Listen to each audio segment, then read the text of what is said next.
Estamos de volta para a última parte do nosso programa, que hoje está falando sobre a Universidade Federal de Rondônia.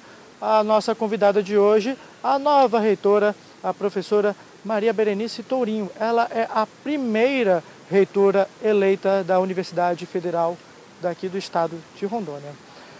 Professora, a universidade foi considerada pelo Ministério da Educação como a pior universidade federal entre as 59 avaliadas em todo o país com relação ao número de computadores por alunos. Há um desafio a ser enfrentado por essa nova gestão. Onde está essa raiz desse problema? Eu poderia fazer um certo ajuste na pior. Eu poderia dizer que não é a condição de ser a pior, é a de estar menos equipada para atender o seu perfil numérico de alunos, né? E, portanto, promover uma educação de qualidade. Então, a universidade, Marco, ela não está só deficitária nesse tipo de atendimento com relação a equipamentos. Numa avaliação do MEC, admitido pela própria Secretaria de Ensino Superior, a nossa Universidade Federal de Rondônia tem o mais alto déficit de técnicos administrativos de todo o território nacional. Então, nós temos um déficit da capacidade humana instalada. Os técnicos administrativos e suas respectivas competências são extremamente importantes para o funcionamento da universidade. A universidade ela não é só feita da competência acadêmica, da pesquisa, da sala de aula, mas sim daquele técnico que viabiliza as atividades meio e que deve ser executada de forma competente. Nós não só precisamos de técnicos competentes, como também devemos equacionar os problemas de desvio de função pelo número tão pequeno. Então, muitas vezes a gente trabalha com o técnico insatisfeito, fazendo muitas vezes o que ele não gostaria de estar fazendo por estar em desvio de função, com uma sobrecarga de trabalho enorme, porque ele está em número menor para atender uma expansão que não foi equacionado o número correto de técnicos.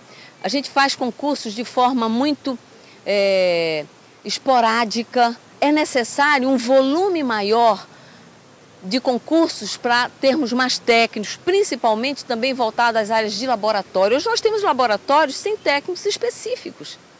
O laboratório precisa de um técnico específico para atendimento às atividades acadêmicas dentro do laboratório.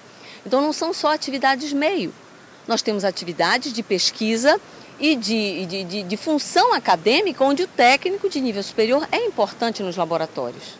Outra questão também com relação ao seguinte, os bombeiros no ano passado, eles verificaram que a universidade tinha graves problemas com relação até mesmo às tubulações de água, obstrução das mangueiras, extintores vencidos, falta de iluminação e sem sistema de alarme. Portanto, a segurança dos acadêmicos ficavam assim, correndo riscos, né? Ficavam comprometidos. Quais os avanços com relação a essa situação hoje na universidade? Primeiro que nós devemos afirmar e tornar isso de forma muito transparente, a universidade ela ainda não está, durante todo esse trânsito, ela ainda não está na sua normalidade. Isso é fato. Não é possível resolver problemas que se arrastaram durante longos anos em 6, 7 meses. Então, já temos um laudo assertivo, positivo, agora de aprovação do Corpo de Bombeiros com relação à parte mais elementar, né, do funcionamento do campus de Porto Velho, mas nós não devemos esquecer que nós somos uma universidade multicamp. Isso significa que nós temos que resolver os problemas também de infraestrutura, de segurança de outros campi da universidade, não é só Porto Velho. Porto Velho ficou em foco durante o movimento grevista. No entanto, os problemas eles também são afeitos às nossas outras unidades no interior do estado. Então, o trabalho ele tem uma continuidade. Nós ainda estamos negociando parcerias com a Eletronorte, com as Forças Armadas que atuam na nossa região, no sentido de equacionar principalmente os problemas de manutenção. Água, reparo, bomba, eletricidade, aderindo a alguns programas em parceria. Então, essas são as medidas que nós tomamos para, pelo menos, resolver, no curto prazo, as questões mais críticas e mais emergentes. A situação do hospital universitário e também do restaurante? Esses são dois pontos que foram tratados durante a nossa greve E eu posso falar com relação ao hospital universitário, durante a gestão da nossa vice-reitora no exercício da reitoria, aliás, é um trabalho hercúleo desenvolvido pela professora Maria Cristina Vitorino de França, que fez o trabalho de transição na universidade com muito esforço, num período extremamente crítico, mas ela realmente foi uma pessoa forte enquanto gestora, foi justamente tratar desse ponto. O Hospital Universitário, junto ao Governo do Estado, foi constituída uma comissão e estamos em avaliação da estrutura que hoje temos. Essa avaliação passa pela avaliação da própria estrutura, se essa estrutura que temos hoje, que ainda está inacabada, se ela é adequada para um hospital universitário, as formas de parceria com o Governo do Estado e também o tipo de atendimento que nós devemos privilegiar ou adotar no primeiro momento. Há também uma questão nacional gestionada pelo MEC com relação ao estabelecimento de uma empresa que irá organizar a gestão de todos os hospitais universitários no território brasileiro. Então essas são as três posições que eu poderia dar hoje no momento em relação ao hospital universitário. Há uma comissão responsável por equacionar os problemas relativos a ele. Certo. Professora, nós estamos chegando no finalzinho do nosso programa.